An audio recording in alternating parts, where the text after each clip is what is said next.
we're going to show you some of the anatomy of the neck.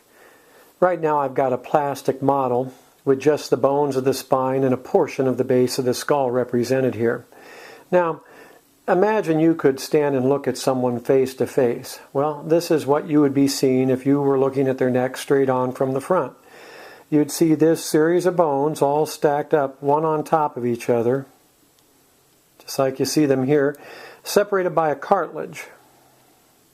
We call this cartilage the disc, and it allows some movement, some flexibility of the bones.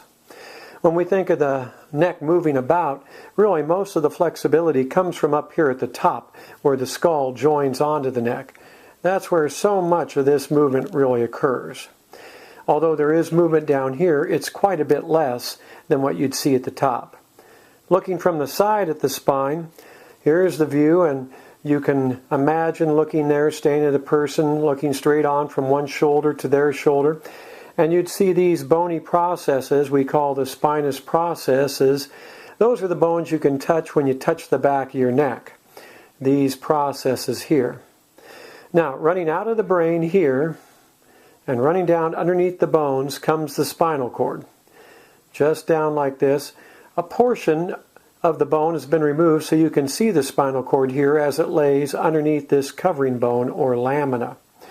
Now, I'm going to separate this lowest bone so you can get an idea of what this tunnel is really like. If we look on end at the spine now, what you see is a situation where the spinal cord here has to run down through this tunnel of bone. And that tunnel, just like you see it here, has a finite size to it. In other words, the spinal cord has to run through here, and it's completely surrounded by bone. Anything that would push into that tunnel, be it a ruptured disc, a tumor, or thickened bone, can compress the spinal cord and, for that matter, to the nerve roots. Now, in some of the operations we do, we'll make an incision in the front part of the neck, dissect the tissues, and then we'll be looking down straight ahead at this area. Many times we'll take the operating microscope and we will remove all the thickened bone material and disc material here so that we're looking straight down at the covering over the spinal cord, and we can oftentimes then identify and dissect and free the nerves as they come out from each side of the spine. We have to be careful when we do that operation to pay close attention to large arteries, or the vertebral arteries that flow from the spine area through to the neck and brain.